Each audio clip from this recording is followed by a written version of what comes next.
The JBL Boombox 3, Ultimate Ears Epic Boom, Bose SoundLink Flex 2nd Gen, Sony UltField 7, and Bose SoundLink Max are the most popular outdoor speakers of 2025. But which is the absolute best? We are going to compare them to each other and score them in various categories, with some categories holding more weight than others. In the end, we'll decide which is the best one based on the final score, and we will declare the absolute winner. Let's dive in. First, we are going to compare them on the sound quality category, which has a multiplier of 2x. The JBL Boombox 3 provides a very loud, balanced sound with deep bass that impressively avoids distortion even at maximum volume. Although I found that some high-end sounds like cymbals could come across as a little harsh, and it lacked a bit of that low-end rumble you can feel. For its performance, it gets a 7.8 out of 10. When I tested the Ultimate Ears Epic Boom, its adaptive EQ did a good job creating a warm sound that worked well for pop and rock music, but it really struggled to produce that deep, thumpy bass I expect for its size, and there was some noticeable compression when I pushed it to its limits. I am giving it an 8.2 out of 10. For its tiny size, the Bose SoundLink Flex 2nd Gen delivers incredibly well-balanced and detailed vocals and instruments, but it understandably cannot produce the floor-shaking low end of its larger competitors, and the audio can get a bit rough around the edges at the highest volumes. It earns a solid 8.8 out of 10. The Sony UltField 7 is a party starter with a dedicated button that adds some serious punch to the bass and keeps vocals clear. However, that bass gets noticeably compressed as you crank the volume, and I found the sound wasn't very consistent when I moved around the speaker. This one gets a 9.1 out of 10. Finally, the Bose SoundLink Max delivered a surprisingly huge and rich stereo soundstage that felt much wider than the speaker itself, creating an incredibly immersive experience with punchy bass that puts it in another league compared to the others. Though at max volume with certain tracks, I did notice a tiny bit of distortion. I rate it a 9.6 out of 10. Ultimately, the Bose SoundLink Max takes the lead in this category with a 9.6 out of 10, because its incredibly wide and rich stereo soundstage is simply unmatched by the competition for a portable speaker.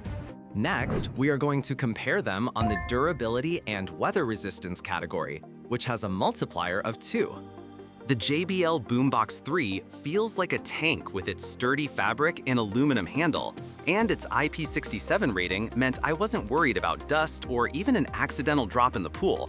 However, it's quite heavy at almost 7 kilograms, and when it floats, the speakers inconveniently face down into the water, muffling the sound.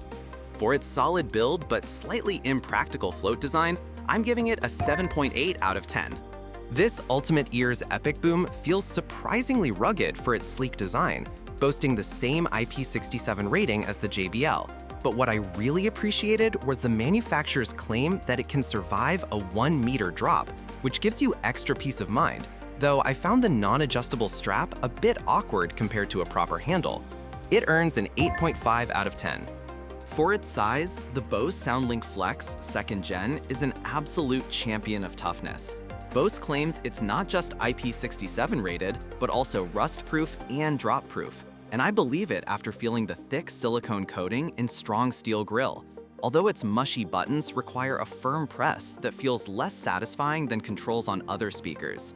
I rate it an impressive 9.2 out of 10. The Sony UltField 7 is another beast with an IP67 rating that also allows it to float, but just like the Boombox 3, it frustratingly floats face down.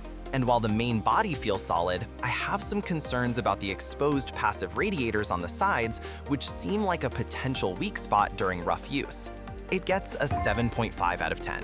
Finally, the Bose SoundLink Max is constructed with premium materials like aluminum and steel, feels incredibly dense, and carries that essential IP67 rating for dust and water protection, but Bose specifically warns that it is not designed for playback when wet, which feels like a slight limitation for a speaker that is otherwise built to handle almost anything. For its premium but slightly cautious design, it scores a 9.0 out of 10. The Bose SoundLink Flex 2nd Gen takes the win here with 9.2 points because it delivers exceptional, all-around toughness in a compact package that you can truly take anywhere without worry. Next, we're going to compare them on the battery life category, which has a multiplier of 1.5. The JBL Boombox 3 really impressed me with its advertised 24-hour battery, and I found it could even push close to 30 hours at moderate volumes. Though be warned that blasting it at full tilt will kill the battery in just a few hours, and the 6.5-hour recharge time feels a bit slow, giving it an 8.8 out of 10. The Ultimate Ears Epic Boom promises 17 hours of playtime, and I can confirm it consistently hits that mark without any exaggerated marketing claims, making it a super reliable choice for a day-long event, even if it lacks the marathon-like stamina of the bigger guys, earning it a 7.5 out of 10. When it comes to the Bose SoundLink Flex 2nd Gen, while the box says 12 hours, my real-world testing consistently put it at just about 7 hours of actual use, which was honestly a letdown and is just barely enough to get you through an afternoon at the park. So it scores a 6.2 out of 10. The Sony Alt Field 7 is an absolute monster, delivering up to 30 hours of power that can genuinely last an entire weekend away. And its quick charge feature that adds 3 hours of music from a 10-minute charge is a total game changer. Though I was disappointed that it relies on an old-school AC power cord instead of USB-C for charging. It gets a 9.5 out of 10. Finally, the Bose SoundLink Max delivered a very dependable 20 hours of listening time that I found was right on the money with its claims. And having the ability to top up my phone using its USB-C port was a genuinely useful feature, even if its total runtime doesn't quite match the top performers here. So I'll rate it an 8.2 out of 10. With its massive 30-hour capacity and incredibly useful quick charge feature, the Sony Alt Field 7 takes the win here with a score of 9.5, proving it has the endurance to outlast any party. Next, we are going to compare them on the connectivity and features category, which has a multiplier of 1.5x. The JBL Boombox 3 offers modern Bluetooth 5.3 and the fun Party Boost feature for linking speakers, but I found the multi-point connectivity to be frustratingly unreliable when switching between devices, and the app's equalizer is a bit too basic for my taste, earning it a 7.8 out of 10. While the Ultimate Ears Epic Boom impresses with its massive 55-meter Bluetooth range and Party Up feature for creating a huge soundstage with other UE speakers, its complete lack of multi-device pairing and an auxiliary input feels like a major oversight for a premium speaker, which is why I'm giving it a 7.2 out of 10.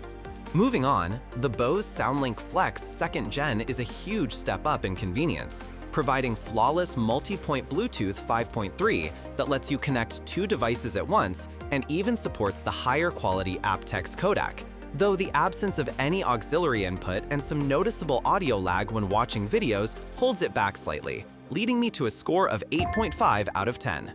The Sony Alt Field 7 is an absolute powerhouse of connectivity, not only giving you stable multi-point Bluetooth with the high-quality LDAC codec, but also including a 3.5mm auxiliary port, a USB input for playback, and even a 1/4-inch jack for a microphone or guitar, making it incredibly versatile despite some minor latency on Android devices, landing it a solid 9.3 out of 10. Finally, the Bose SoundLink Max delivers a premium experience with reliable multi-point Bluetooth 5.3, support for the aptX adaptive codec, and the welcome return of an auxiliary input. But the baffling lack of a speakerphone function and a missing party linking feature at launch feel like a miss for such an expensive device. So it gets an 8.9 out of 10 from me. The Sony Alt Field 7 takes the win here with 9.3 points because its sheer versatility, offering everything from high-quality wireless codecs to physical inputs for a microphone, simply can't be beaten. Finally, we are going to compare them on the value for money category, which has a multiplier of 3. The JBL Boombox 3 offers a powerful, room-filling sound experience thanks to its 3-way driver system.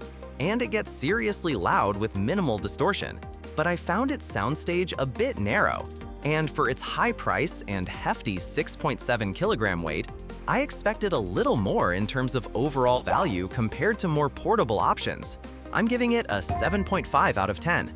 The Ultimate Ears Epic Boom brings loud 360-degree audio and excellent 17-hour battery life in a durable, eco-friendly package. However, I was disappointed by the lack of multi-device pairing and an auxiliary input, which makes its premium price feel a bit unjustified when it does not quite nail the deep bass either. It gets a 6.2 out of 10. For what you pay, the Bose SoundLink Flex 2nd Gen is an incredible deal, offering that classic, clear, and detailed Bose sound in a remarkably portable and tough little body. And while it will not shake the room with deep bass like the bigger speakers, its overall performance and quality for the price is just undeniable. This one earns a 9.2 out of 10. I think the Sony Alt Field 7 is a fantastic value if you want a party machine, as it is packed with features like a guitar input and a 30-hour battery. And while the bass can get a bit compressed at max volume and the sound changes depending on where you stand, its fun features and solid mid-range performance offer a lot for your money. I am scoring it an 8.5 out of 10. Finally, the Bose SoundLink Max delivers that premium, punchy stereo sound and gets very loud without much issue. But even with its rich features and solid build, its very steep price makes it a tough sell from a pure value perspective, especially when its sibling, the Flex, offers so much for less. It scores a 6.8 out of 10. The Bose SoundLink Flex 2nd Gen clearly takes the lead here, with 9.2 points, because it delivers impressive durability and balanced sound at a much more reasonable price point than the others we tested. The results of our comparison show each product shines in its own way, but the Bose SoundLink Flex 2nd Gen stands out with its score of 85.65. Using it myself, I found that this speaker delivers an exceptional blend of sound quality, portability, and durability, all at a price point that doesn't break the bank. Its compact design houses impressive audio performance, with clear vocals and balanced tones that exceed expectations for its size. Coupled with its sturdy construction and value for money, it's no surprise that the SoundLink Flex 2nd Gen takes the crown in this competitive lineup. Meanwhile, the other competitors don't fall too far behind. The Sony Alt Field 7 with a score of 84.9 and the Bose SoundLink Max scoring 83.25 both bring solid performance and features to the table, appealing to those who prioritize long battery life and premium sound experience, respectively.